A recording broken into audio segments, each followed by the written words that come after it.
ಮತ್ತೆ ಆಪರೇಷನ್ ಆಟ ನ್ಯೂಸ್ 18 ನಲ್ಲಿ 15 ನಿಮಿಷಗಳ ಸೀಕ್ರೆಟ್ ಸಿದ್ದುಗೆ ಡಿಕೆಶಿ ಟೆನ್ಷನ್.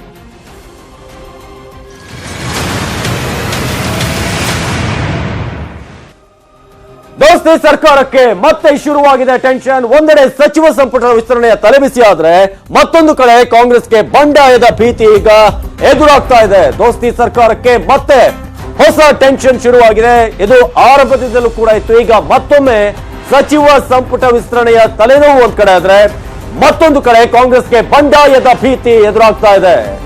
ಇದು ನಿರಂತರವಾಗಿ ಕಾಂಗ್ರೆಸ್ ಅನ್ನ ಕಾಡಿದಂತ ಶಾಪ ಅಂತ ಹೇಳಬೇಕು. ಯಾವಾಗಿಂದ ಈ ಒಂದು ಸಮ್ಮಿಶ್ರ ಸರ್ಕಾರ ಅಸ್ತಿತ್ವಕ್ಕೆ ಬಂತೋ ಆಗಿನಿಂದ ಈ ಬಂಡಾಯದ ಒಂದು ಬಾವುಟ ಅಲ್ಲಿ ಕಂಡು ಬರ್ತಾನೆ ಇದೆ, ಒಂದು ಬಿಸಿ ಕೇಳ್ತಾನೆ ಇದೆ. ಅದೇ ರೀತಿಯಾಗಿ ಈಗ ಮತ್ತೊಮ್ಮೆ ಬಂಡಾಯದ ಒಂದು ಬಿಸಿ ಈಗ ತಟ್ಟುತ್ತಾ ಇರೋದು, ಜೊತೆಗೆ ಒಂದು ಸಂಪುಟ ವಿಸ್ತರಣೆ ಮಾಡುವಂತ ಟೆನ್ಷನ್ ಕೂಡ ಕಾಂಗ್ರೆಸ್ಗೆ ಜೊತೆಗೆ ಸರ್ಕಾರವನ್ನ ಕಾಡ್ತಾ ಇದೆ.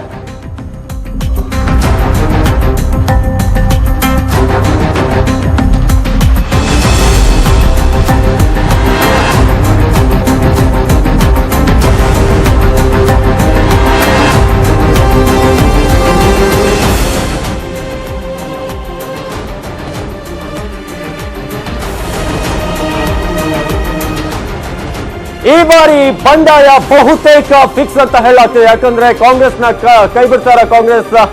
ಈಗ ರಮೇಶ್ ಜಾರಕಿಹೊಳಿ ಅವರ ವಿಚಾರದಲ್ಲಿ ಮತ್ತೊಮ್ಮೆ ಆ ವಿಚಾರ ಕೇಳಿ ಬರ್ತಾ ಇರೋದು. ಬಿಜೆಪಿಗೆ ಜೈ ಅಂತ ಹೇಳ್ತಾರ ರಮೇಶ್ ಜಾರಕಿಹೊಳಿ. ಈ ಬಾರಿ ಬಂಡಾಯ ಬಹುತೇಕ ಫಿಕ್ಸ್ ಅಂತ ಹೇಳಲಾಗ್ತದೆ. ಯಾಕಂದ್ರೆ ಆ ರೀತಿಯಾದಂತಹ ಡೆವಲಪ್ಮೆಂಟ್ ಗಳು ಸದ್ಯಕ್ಕೆ ನಡೀತಿರೋದು. ಕಾಂಗ್ರೆಸ್ ಬಿಡುವಂತ ಎಲ್ಲಾ ಚಾನ್ಸಸ್ ಇದೆ ರಮೇಶ್ ಜಾರಕಿಹೊಳಿ. ಈ ಬಾರಿ ಬಂಡಾಯ ಬಹುತೇಕ ಪಕ್ಕ ಅಂತ ಹೇಳಲಾಗ್ತಿದೆ. ಕಾಂಗ್ರೆಸ್ ಕೈ ಬಿಡೋದು ರಮೇಶ್ ಜಾರಕಿಹೊಳಿ ಬಹುತೇಕ ಫಿಕ್ಸ್ ಆಗಿರೋ ಹಾಗೆ ಕಾಣ್ತಾ ಇದೆ. ರಮೇಶ್ ಜಾರಕಿಹೊಳಿ ಅವರ ವಿಚಾರ ನಿರಂತರವಾಗಿ ಕೇಳಿ ಬರ್ತಾ ಇತ್ತು. ಅವರ ಹೆಸರು, ಅವರು ಬಂಡಾಯ ಹೇಳ್ತಾರೆ, ಬಿಜೆಪಿಗೆ ಹೋಗ್ತಾರೆ ಅಂತ. ಹಾಗಾಗಿ ಬಿಜೆಪಿ ಕೈ ಹಿಡಿಯೋದು ಬಹುತೇಕ ಈಗ ಫಿಕ್ಸ್ ಆದ ಹಾಗೆ ಕಾಣ್ತಾ ಇದೆ.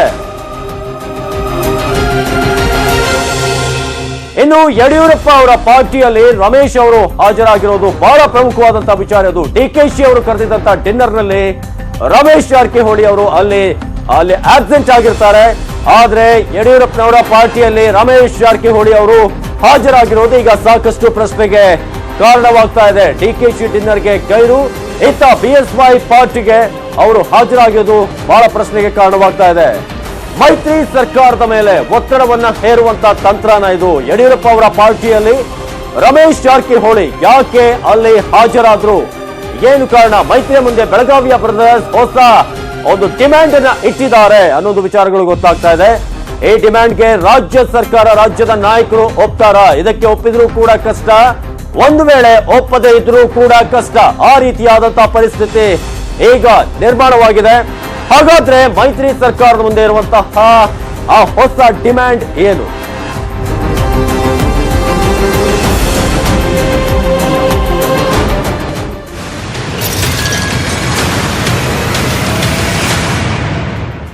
ಹಾಗಾದ್ರೆ ರಮೇಶ್ ಜಾರಕಿಹೊಳಿ ಮತ್ತು ಸತೀಶ್ ಜಾರಕಿಹೊಳಿ ಬ್ರದರ್ಸ್ ಏನಿದ್ದಾರೆ, ಅವರ ಡಿಮ್ಯಾಂಡ್ ಏನು? ಯಾವ ಡಿಮ್ಯಾಂಡ್ ಅನ್ನು ಇಟ್ಟಿದ್ದಾರೆ? ಮೈತ್ರಿ ನಾಯಕರಿಗೆ ತಲೆ ಬಿಸಿ ಆಗಿರುವಂತಹ ಬೇಡಿಕೆಗಳು ಯಾವುದು? ಇಲ್ಲದ ಡೀಟೇಲ್ಸ್. ಇನ್ನು ಡಿಕೆಶಿಯನ್ನೇ ಟಾರ್ಗೆಟ್ ಮಾಡಿದ್ದಾರೆ ರಮೇಶ್ ಜಾರಕಿಹೊಳಿ. ಡಿಕೆಶಿ ಕಾರಣಕ್ಕೆ ಪಕ್ಷ ಬಿಡ್ತೀನಿ ಅಂತ ರಮೇಶ್ ಅವರು ಹೇಳಿರೋದ. ರಮೇಶ್ ನೇರ ಹೇಳಿಕೆಯಿಂದ ಸಿಎಂ ಅವ್ರಿಗೆ ಈಗ ಹೊಸ ಟೆನ್ಷನ್ ಶುರುವಾಗಿರುವಂತಹ ಒಂದು ಲಕ್ಷಣಗಳು ಕಂಡು ಬರ್ತಾ ಇದೆ. ಡಿಕೆಶಿ ಅವರನ್ನೇ ನೇರವಾಗಿ ಅವರು ಟಾರ್ಗೆಟ್ ಮಾಡಿದ್ದಾರೆ ಅಂತ. ಡಿಕೆಶಿ ಕಾರಣಕ್ಕೆ ಪಕ್ಷವನ್ನ ಬಿಡ್ತೇನೆ ಅಂತ ರಮೇಶ್ ಜಾರಕಿಹೊಳಿ ಸಿಎಂ ಅವರ ಜೊತೆ ಹೇಳಿದಾರ. ಆ ಮೂಲಕ ಈ ನೇರ ಹೇಳಿಕೆಯಿಂದ ಸಿಎಂ ಅವ್ರಿಗೆ ಅಲ್ಲಿ ಟೆನ್ಷನ್ ಶುರುವಾದ ಹಾಗಿದೆ. ಯಾಕಂದ್ರೆ ಡಿಕೆಶಿ ಮತ್ತು ರಮೇಶ್ ಜಾರಕಿಹೊಳಿ ನಡುವಿನ ಮುಸುಕಿನ ಗುದ್ದಾಟ ಇವತ್ತು ನಿನ್ನೆದಲ್ಲ, ನಿರಂತರವಾಗಿ ಅದು ಸಾಗ್ತಾನೆ ಬರ್ತಾ ಇದೆ. ರಮೇಶ್ ನೇರ ಹೇಳಿಕೆಯಿಂದ ಸಿಎಂಗೆ ನೇರವಾಗಿ ಟೆನ್ಷನ್ ಆಗಿದೆ. ಜಲ ಖಾತೆಗೆ ರಮೇಶ್ ಜಾರಕಿಹೊಳಿ ಅವರು ಪಟ್ಟು ಹಿಡಿದಿದ್ದಾರೆ ಅಂತ. ಡಿಕೆಶಿ ಖಾತೆಯನ್ನ ಬದಲಿಸಿ ರಮೇಶ್ ಅವರಿಗೆ ಕೊಡ್ಲಾಗುತ್ತಾ? ಡಿಕೆಶಿಯನ್ನ ಟಚ್ ಮಾಡ್ತಾರ ಕೈ ನಾಯಕರು? ಇಂಥ ಒಂದು ಧೈರ್ಯಕ್ಕೆ ಅವರು ಮುಂದಾಗ್ತಾರ? ಇದು ಪ್ರಶ್ನೆ. ಜಲ ಸಂಪನ್ಮೂಲ ಖಾತೆಯನ್ನ ಕೇಳ್ತಿದ್ದಾರೆ ರಮೇಶ್ ಜಾರಕಿಹೊಳಿ. ಪದೇ ಪದೇ ಬೆಳಗಾವಿ ವಿಚಾರಕ್ಕೆ ಡಿಕೆಶಿ ಅವರು ತಲೆ ಹಾಕ್ತಿರೋದು ಅವ್ರಿಗೆ ಇಷ್ಟ ಆಗ್ತಿಲ್ಲ. ಇದೇ ಕಾರಣಕ್ಕೆ ಡಿಕೆಶಿ ವಿರುದ್ಧ ಬೆಳಗಾವಿ ಬ್ರದರ್ಸ್ ಈಗ ಕಿಡಿಕಾರ್ತಾ ಇರೋದು. ಈ ಬಾರಿ ಡಿಕೆಶಿ ಬುಡಕ್ಕೆ ಕೈ ಹಾಕಿದ್ದಾರ ರಮೇಶ್. ಆ ಮೂಲಕ ಮತ್ತೊಮ್ಮೆ ಬಂಡಾಯದ ಬಿಸಿಲಿದೆ. ಪದೇ ಪದೇ ಬೆಳಗಾವಿ ವಿಚಾರಕ್ಕೆ ಡಿಕೆಶಿ ಅವರ ಎಂಟ್ರಿ ಏನಾಗ್ತಿದೆ ಅದು ರಮೇಶ್ ಜಾರಕಿಹೊಳಿ ಅವರಿಗೆ ಇಷ್ಟ ಆಗ್ತಾ ಇಲ್ಲ. ಅದಕ್ಕೋಸ್ಕರನೇ ಈಗ ತಮ್ಮ ಡಿಮ್ಯಾಂಡ್ ಅನ್ನ ಒಂದು ವೇಳೆ ಒಪ್ಪದೆ ಇದ್ರೆ ಪಕ್ಷವನ್ನ ಬಿಡುವಂತ ಎಚ್ಚರಿಕೆಯನ್ನ ಕೊಟ್ಟಿದ್ದಾರೆ. ಬಂಡಾಯಕ್ಕೆ ಬ್ರೇಕ್ ಹಾಕೋದಕ್ಕೆ ಡಿಕೆಶಿ ಅವರು ಏನಾದ್ರೂ ತಮ್ಮ ಸ್ಥಾನವನ್ನ ತ್ಯಾಗ ಮಾಡ್ತಾರೆ.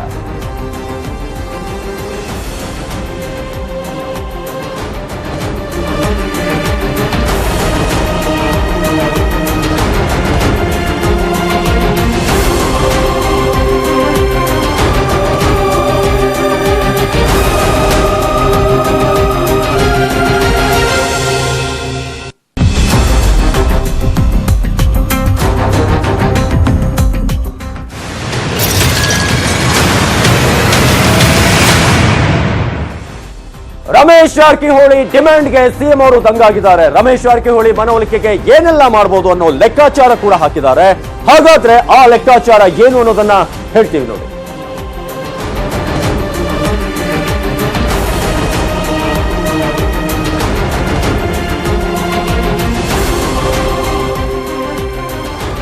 ರಮೇಶ್ ಜಾರಕಿಹೊಳಿ ಖಾತೆಯನ್ನ ಬದಲಿಸುವ ಬಗ್ಗೆ ಚರ್ಚೆಯನ್ನ ಮಾಡಿದ್ದಾರೆ ಅಂತ ಹೇಳಲಾಗ್ತದೆ. ರಮೇಶ್ ಜಾರಕಿಹೊಳಿ ಅವರ ಸದ್ಯದ ಖಾತೆ ಏನಿದೆ ಅದನ್ನ ಬದಲಿಸುವ ಬಗ್ಗೆ ಚರ್ಚೆಯನ್ನ ನಡೆಸಲಾಗ್ತಿದೆ ಅಂತ. ಒಂದು ವೇಳೆ ಮುಂಬಡ್ತಿಯನ್ನ ಕೊಟ್ರೆ ಸುಮ್ಮನಾಗಬಹುದು ಅನ್ನೋ ನಂಬಿಕೆ ಇದೆ. ಹಾಗಾಗಿ ಒಂದು ವೇಳೆ ಈ ಒಂದು ಪ್ರಯತ್ನಕ್ಕೆ ಕೈ ಹಾಕ್ತಾರ. ಆದ್ರೆ ಜಲಸಂಪನ್ಮೂಲ ಖಾತೆಯನ್ನ ಕೊಡೋದು ಅಸಾಧ್ಯ. ಅದು ಕೂಡ ಬಹಳ ಪ್ರಮುಖವಾದಂತಹ ವಿಚಾರ. ಒಂದ್ ಕಡೆ ಮುಂಬಡ್ತಿಯನ್ನ ಕೊಟ್ರೆ ಬಂಡಾಯದ ಬಿಸಿ ತಣ್ಣಗಾಗಬಹುದು ಅನ್ನೋದು ಲೆಕ್ಕಾಚಾರ ಇದೆ. ಆದ್ರೆ ಜಲಸಂಪನ್ಮೂಲ ಖಾತೆಯನ್ನ ಕೊಡೋದು ಬಹುತೇಕ ಕಷ್ಟ ಸಾಧ್ಯ. ಯಾಕಂದ್ರೆ ಅದು ಕೂಡ ಒಂದು ರೀತಿಯಾಗಿ ಚಾಲೆಂಜ್. ಪೌರಾಡಳಿತ ಖಾತೆಯನ್ನ ಬದಲು ಮಾಡಲಾಗುತ್ತಾ, ನಗರಾಭಿವೃದ್ಧಿ ಖಾತೆಯನ್ನ ಕೊಡಲಾಗುತ್ತಾ, ಖಾತೆಯನ್ನ ಬದಲಿಸಿ ರಮೇಶ್ ಅವರಿಗೆ ಸಮಾಧಾನವನ್ನ ಮಾಡೋದು ಒಂದು ಪ್ಲಾನ್.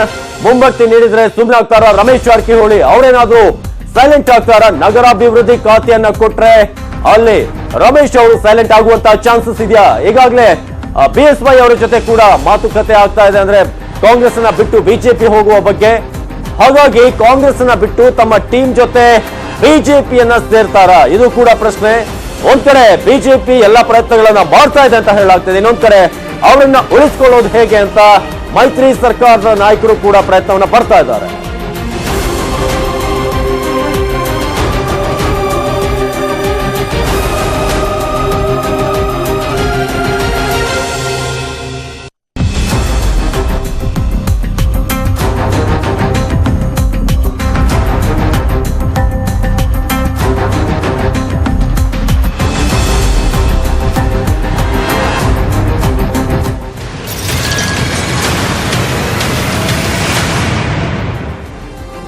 ಹಾಗಾದ್ರೆ ನಗರಾಭಿವೃದ್ಧಿ ಖಾತೆಯನ್ನ ರಮೇಶ್ಗೆ ನೀಡಲು ಚಿಂತನೆ ಇದೆ ಅಂತ ಹೇಳಲಾಗ್ತಿದೆ. ಒಂದು ವೇಳೆ ಅದಕ್ಕೆ ರಮೇಶ್ ಅವರು ಒಪ್ಪಿದ್ರೆ ಕಾಂಗ್ರೆಸ್ ನಾಯಕರ ಪ್ಲಾನ್ ಯಾವ ರೀತಿಯಾಗಿದೆ? ಪ್ಲಾನ್ ಬಿ ರೆಡಿ ಮಾಡ್ಕೊಂಡಿದ್ದಾರೆ. ಹಾಗಾದ್ರೆ ಆ ಪ್ಲಾನ್ ಬಿ ಯಾವ ರೀತಿಯಾಗಿದೆ ಅದನ್ನ ತೋರಿಸ್ತೀವಿ, ಬನ್ನಿ ಡೀಟೇಲ್ಸ್ ಆಗಿ.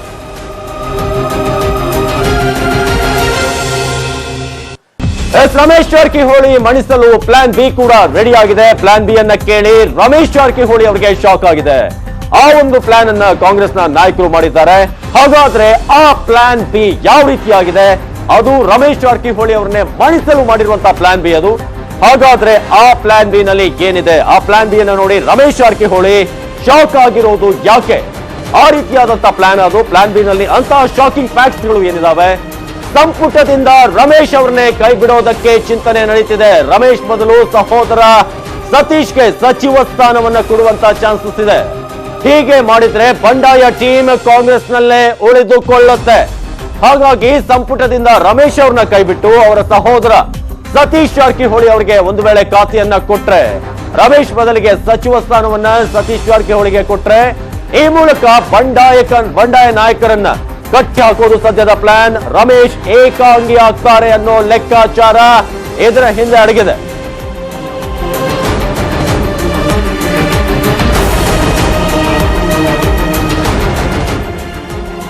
ಇನ್ನು ಈ ಬಗ್ಗೆ ರಾಹುಲ್ ಬಳಿ ಕೂಡ ಪ್ರಸ್ತಾಪ ಮಾಡುವಂತಹ ಚಾನ್ಸಸ್ ಇದೆ. ರಾಹುಲ್ ಗಾಂಧಿ ಒಂದು ವೇಳೆ ಓಕೆ ಅಂತ ಹೇಳಿದ್ರೆ ಸಂಪುಟದಿಂದ ರಮೇಶ್ ಜಾರಕಿಹೊಳಿ ಅವ್ರನ್ನ ಕೈ ಬಿಡೋದು ಬಹುತೇಕ ಪಕ್ಕ ಆಗುತ್ತೆ. ಜೊತೆಗೆ ಸತೀಶ್ ಜಾರಕಿಹೊಳಿ ಅಲ್ಲಿ ಸಚಿವ ಸ್ಥಾನವನ್ನ ಅಲಂಕರಿಸ್ತಾರೆ.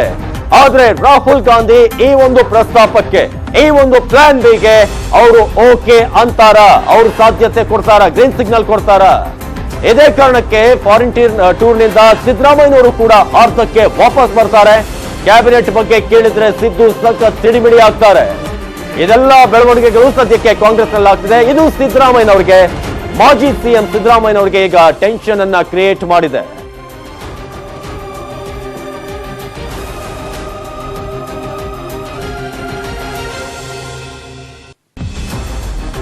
ಇದೀಗ ದೃಶ್ಯಗಳಲ್ಲಿ ನೀವು ನೋಡ್ತಾ ಇದ್ರ ಸಾಕ್ಷಿಯ ಸಮೇತ ರಮೇಶ್ ಜಾರಕಿಹೊಳಿ ಯಡಿಯೂರಪ್ಪನವರ ಪಾರ್ಟಿಯಲ್ಲಿ ಹಾಜರಾಗಿರೋದು. ಈ ಒಂದು ದೃಶ್ಯಗಳು ಸಾಕಷ್ಟು ಪ್ರಶ್ನೆಗೆ ಕಾರಣವಾಗಿದೆ. ರಮೇಶ್ ಜಾರಕಿಹೊಳಿ ಬಿಎಸ್ವೈ ಅವರ ಪಾರ್ಟಿಯಲ್ಲಿ ಕಾಣಿಸಿಕೊಳ್ಳೋದಕ್ಕೆ ಕಾರಣ ಏನು, ಯಾವ ರೀತಿಯಾದಂತಹ ಯೋಚನೆ ಇದು, ಬಿಎಸ್ವೈ ಅವರು ಏನ್ ಪ್ರಯತ್ನ ಮಾಡ್ತಾ ಇದ್ದಾರೆ, ಜೊತೆಗೆ ಕಾಂಗ್ರೆಸ್ನ ಹಿರಿಯ ನಾಯಕರಲ್ಲಿ ಬಹಳಷ್ಟು ಪ್ರಶ್ನೆಗಳನ್ನ ಇದು ಉಂಟು ಮಾಡ್ತಾ ಇದೆ. ಒಂದು ಕಡೆ ದೋಸ್ತಿ ಸರ್ಕಾರ 5 ವರ್ಷ ಯಾವುದೇ ತೊಂದರೆ ಇಲ್ಲ, ನಾವು ಅದನ್ನ ಸುಸೂತ್ರವಾಗಿ ನಡೆಸ್ಕೊಂಡು ಹೋಗ್ತೀವಿ ಅಂತ ಹೇಳ್ತಾ ಇದೆ. ಆದ್ರೆ ಈ ಚಿತ್ರಗಳು, ಈ ಒಂದು ವಿಜುವಲ್ಸ್ ಬಹಳ ಪ್ರಶ್ನೆಯನ್ನ ಮೂಡಿಸ್ತಾ ಇದೆ.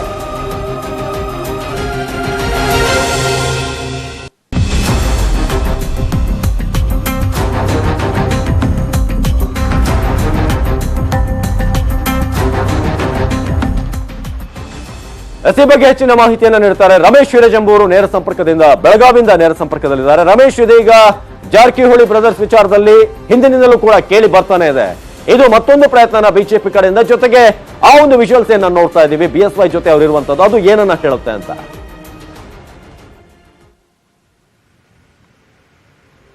ಅವಿನಾಶ್, ನಿಜಕ್ಕೂ ರಾತ್ರಿ ಏನು ಮಹಾಂತೇಶ್ ಕವಟಗಿ ಮಠ ಕರೆದಿರ್ತಕ್ಕಂಥ ಒಂದು ಔತಣಕೂಟಕ್ಕೆ ಬಿಜೆಪಿ ಎಲ್ಲ ನಾಯಕರು ಕೂಡ ಹೋಗಿದ್ರು. ಜೊತೆಗೆ ಕಾಂಗ್ರೆಸ್ನ ಕೆಲವು ಆಪ್ತರಿಗೆ ಅವರು ಆಹ್ವಾನವನ್ನು ಕೊಟ್ಟಿದ್ರು. ಆದರೆ ರಮೇಶ್ ಜಾರಕಿಹೊಳಿ ಅವರಿಗೂ ಕೂಡ ಅವರು ಆಹ್ವಾನವನ್ನು ನೀಡಿದ್ರು. ಸೊ ಅದೇ ಪ್ರಕಾರವಾಗಿ ರಮೇಶ್ ಜಾರಕಿಹೊಳಿ ನಿನ್ನೆ ಏನು ಸಂಕಮ್ ಹೋಟೆಲ್ ನಡೆದಂತ ಒಂದು ಔತಣಕೂಟಕ್ಕೆ ಬಿಜೆಪಿ ನಾಯಕರ ಜೊತೆ ಕೂತು ಸುಮಾರು 15 ನಿಮಿಷಗಳ ಕಾಲ ಮಾತುಕತೆ ನಡೆಸಿರುವಂತದ್ದು. ಅದು ಒಂದೇ ಟೇಬಲ್ ನಲ್ಲಿ ಯಡಿಯೂರಪ್ಪನವರು, ಉಮೇಶ್ ಕತ್ತಿ ಮತ್ತೆ ರಮೇಶ್ ಜಾರಕಿಹೊಳಿ 3 ಜನ ಕೂತು ಚರ್ಚೆ ನಡೆಸಿರುವಂತದ್ದು ಈಗಾಗಲೇ ಬಹಿರಂಗ ಆಗಿದೆ. ಇದು ಒಂದು ರಾಜ್ಯ ರಾಜಕೀಯ ವಲಯದಲ್ಲಿ ಸಾಕಷ್ಟು ಕುತೂಹಲವನ್ನ ಕೆರಳಿಸ್ತಾ ಇರುವಂತದ್ದು. ಅದಕ್ಕೆ ಪ್ರಮುಖ ಕಾರಣ 22ನೇ ತಾರೀಕು ಏನು ಈ ಮೈತ್ರಿ ಸರ್ಕಾರದಲ್ಲಿ ಸಂಪುಟ ವಿಸ್ತರಣೆ ಆಗುತ್ತೆ ಅನ್ನುವಂತ ಮಾತುಗಳು ಕೇಳಿ ಬರ್ತಾ ಇದೆ. ಜೊತೆಗೆ ರಮೇಶ್ ಜಾರಕಿಹೊಳಿ ಅವರು ಸೇರಿದಂತೆ ಕೆಲವು ಏನು ಸಚಿವರ ಖಾತೆಯನ್ನ ಕಿತ್ಕೊಂಡು ಬೇರೊಬ್ಬರಿಗೆ ಕೊಡ್ತಾರೆ ಅನ್ನುವಂತ ಮಾತುಗಳು ಕೂಡ ಕೇಳಿ ಬಂದಿತ್ತು. ಸೊ ಇದರ ಬೆನ್ನಲ್ಲೇನೆ ರಮೇಶ್ ಜಾರಕಿಹೊಳಿ ಬಿಜೆಪಿ ನಾಯಕರ ಜೊತೆ ಕೂತು ಔತಣಕೂಟದಲ್ಲಿ ಭಾಗಿಯಾಗಿರುವಂತದ್ದು ಸಾಕಷ್ಟು ಈಗ ಚರ್ಚೆ ಮತ್ತು ಕುತೂಹಲಕ್ಕೆ ಕಾರಣ ಆಗ್ತಾ ಇರುವಂತದ್ದು. ಒಂದ್ ಕಡೆಯಲ್ಲಿ ಅತೃಪ್ತ ಶಾಸಕರನ್ನೆಲ್ಲರೂ ಕೂಡ ತೃಪ್ತಿಪಡಿಸಲಿಕ್ಕೆ ಸಂಪುಟ ವಿಸ್ತರಣೆ ಮಾಡಲಾಗ್ತಾ ಇದೆ. ಸುಮಾರು 20 ನಿಗಮ ಮಂಡಳಿಗಳಿಗೆ ಅಧ್ಯಕ್ಷರನ್ನು ನೇಮಕ ಮಾಡಲಾಗುತ್ತೆ ಶಾಸಕರನ್ನ ಅನ್ನುವಂತ ಮಾತುಗಳು ಕೇಳಿ ಬರ್ತಾ ಇದೆ. ಇದರ ಬೆನ್ನಲ್ಲೇನೆ ಈಗ ರಮೇಶ್ ಜಾರಕಿಹೊಳಿ ಅವರ ನೇತೃತ್ವದಲ್ಲಿ ಸುಮಾರು 20 ಜನ ಶಾಸಕರು ಬಿಜೆಪಿ ಸಂಪರ್ಕದಲ್ಲಿ ಈಗಲೂ ಕೂಡ ಇದ್ದಾರೆ ಅನ್ನುವಂತ ಮಾತುಗಳು ಇತ್ತು. ಸೊ ಅದಕ್ಕೆ ಪೂರಕವಾದಂತಹ ವಾತಾವರಣದ ರೀತಿಯಲ್ಲಿ ರಮೇಶ್ ಜಾರಕಿಹೊಳಿ ಅವರ ಸಾರಥ್ಯದಲ್ಲೇನೆ ಆ ಎಲ್ಲ ರೆಬಲ್ ಶಾಸಕರು ಕೂಡ ಬಿಜೆಪಿ ಸಂಪರ್ಕದಲ್ಲಿದ್ದಾರೆ ಅನ್ನುವಂಥದ್ದು ಈಗ ಮತ್ತೊಮ್ಮೆ ಸಾಬೀತಾಗ್ತಾ ಇರುವಂತದ್ದು. ಆದರೆ 22ನೇ ತಾರೀಕು ಸಂಪುಟ ವಿಸ್ತರಣೆಗೆ ಕಾಂಗ್ರೆಸ್ ಹೈಕಮಾಂಡ್ ಒಂದು ವೇಳೆ ಅಸ್ತು ಅನ್ನದೇ ಹೋದ್ರೆ ಬಿಜೆಪಿಗೆ ಆ ಎಲ್ಲ ರೆಬಲ್ ಶಾಸಕರು ಕೂಡ ಬರುವಂತ ಸಾಧ್ಯತೆಗಳನ್ನ ಇಲ್ಲಿ ಅಲ್ಲಗಳೆಯುವ ಹಾಗಿಲ್ಲ. ಆದರೆ ಸದ್ಯಕ್ಕೆ ಅವರೆಲ್ಲರೂ ಹೇಳ್ತಾ ಇರುವಂತದ್ದು, ನಾವ್ಯಾರು ಕೂಡ ಕಾಂಗ್ರೆಸ್ ಪಕ್ಷವನ್ನ ಬಿಡೋದಿಲ್ಲ, ಆಪರೇಷನ್ ಕಮಲಕ್ಕೆ ಬಲಿಯಾಗೋದಿಲ್ಲ ಅನ್ನುವಂತ ಮಾತುಗಳನ್ನು ಹೇಳ್ತಾನೆ ಬರ್ತಾ ಇದ್ದಾರೆ. ಆದರೆ ರಾಜ್ಯ ರಾಜಕಾರಣದಲ್ಲಿ ಇರ್ಬೋದು ಅಥವಾ ದೇಶದ ರಾಜಕಾರಣದಲ್ಲಿ ಇರ್ಬೋದು, ಯಾರು ಶತ್ರುಗಳಲ್ಲ, ಯಾರು ಮಿತ್ರರಲ್ಲ ಅಂತ ಮಾತಿರುವಂತದ್ದು ಜನಜನಿತ. ಸೊ ಈ ಹಿನ್ನೆಲೆಯಲ್ಲಿ ರಮೇಶ್ ಜಾರಕಿಹೊಳಿ ಮತ್ತೆ ಯಡಿಯೂರಪ್ಪನವರು, ಉಮೇಶ್ ಕತ್ತಿ ಅವರು ಒಂದೇ ಟೇಬಲ್ ನಲ್ಲಿ ಕೂತು ರಾತ್ರಿ ಊಟ ಮಾಡಿರುವಂತದ್ದು ಈಗ ಸಾಕಷ್ಟು ಚರ್ಚೆಗೆ ಗ್ರಾಸ ಆಗಿರುವಂತದ್ದು. ಇದು ಈಗ ಸದ್ಯಕ್ಕೆ ಏನು ಅವರ ಪೋರ್ಟ್ಫೋಲಿಯೋ ಬದಲಾವಣೆ ಆಗಬೇಕು, ನನಗೆ ಸಚಿವ ಸ್ಥಾನದಲ್ಲಿ ಮುಂಬಡ್ತಿಯನ್ನು ಕೊಡಬೇಕು ಅನ್ನುವಂತ ಬೇಡಿಕೆಯನ್ನು ಇಟ್ಕೊಂಡು ಕೆಲವರಿಗೆ ಸಚಿವ ಸ್ಥಾನ ಸಿಗಲೇಬೇಕು ಅನ್ನುವಂತ ಒತ್ತಾಯವನ್ನ ರಮೇಶ್ ಜಾರಕಿಹೊಳಿ ಮಾಡ್ತಾ ಇದ್ದಾರೆ. ಅದಕ್ಕೆ ಪೂರಕವಾದಂತಹ ಏನು ಪರಿಸ್ಥಿತಿಗಳನ್ನ ಕಾಂಗ್ರೆಸ್ ಪಕ್ಷ ನಿರ್ಮಾಣ ಮಾಡಿ ಅವರಿಗೆ ತೃಪ್ತಿಪಡಿಸಿದ್ದೇ ಆದ್ರೆ ಸದ್ಯಕ್ಕೆ ಬಿಜೆಪಿ ಬರುವಂತಹ ಸಾಧ್ಯತೆಗಳು ಇಲ್ಲ. ಆದ್ರೆ ಒಂದು ವೇಳೆ ಏನಾದ್ರೂ ಹೆಚ್ಚು ಕಡಿಮೆ ಆಗಿ ರೆಬಲ್ ಶಾಸಕರನ್ನ ತೃಪ್ತಿಪಡಿಸುವಂತ ವಿಚಾರದಲ್ಲಿ ಕಾಂಗ್ರೆಸ್ ನಾಯಕರು ಸೋತಿದ್ದೆ ಆದ್ರೆ ಅತೃಪ್ತ ಎಲ್ಲ ಶಾಸಕರು ಕೂಡ ಬಿಜೆಪಿಗೆ ಬರುವಂತದ್ದು ಸ್ಪಷ್ಟ ಅನ್ನುವಂತ ಮಾತುಗಳು ಈಗಾಗಲೇ ರಾಜಕೀಯ ವಲಯದಲ್ಲಿ ಕೇಳಿ ಬರ್ತಾ ಇದೆ. ಇವತ್ತು ಬಿಜೆಪಿಯ ಒಂದು ಏನು ಮಹತ್ವದ ಸಭೆ ಇದೆ. ಸೊ ಇಲ್ಲಿ ಲೋಕಸಭಾ ಚುನಾವಣೆಗೆ ಸಜ್ಜಾಗ್ಲಿಕ್ಕೆ ಬೇಕಾದಂತ ಎಲ್ಲ ರಣತಂತ್ರವನ್ನು ಬಿಜೆಪಿ ಮಾಡ್ತಾ ಇದೆ. ಅದಕ್ಕೆ ಪೂರಕವಾಗಿ ಇವತ್ತು ರಮೇಶ್ ಜಾರಕಿಹೊಳಿ ನಿನ್ನೆ ಏನು ಭೇಟಿ ಮಾಡಿದ್ರು ಆ ವಿಚಾರ ಕೂಡ ಇವತ್ತಿನ ಸಭೆಯಲ್ಲಿ ಚರ್ಚೆ ಬರುವಂತ ಸಾಧ್ಯತೆ ಇದೆ. ಅವಿನಾಶ್, ಧನ್ಯವಾದ ಮಾಹಿತಿಗಾಗಿ ರಮೇಶ್. ಈ ಮೂಲಕ ರಮೇಶ್ ಜಾರಕಿಹೊಳಿ ಮತ್ತೆ ಒಂದು ಕ್ವಶನ್ ಮಾರ್ಕ್ ಆಗಿ ಉಳ್ಕೊಂಡಿದ್ದಾರೆ. ಎರಡೂ ಪಕ್ಷಗಳಿಗೆ ಅದೇ ರೀತಿಯಾಗಿ ಬಿಜೆಪಿ ಕಡೆನಾ ಅಥವಾ ಇಲ್ಲೇ ಉಳ್ಕೊಳ್ತಾರ ಅನ್ನೋದು ಪ್ರಶ್ನೆ.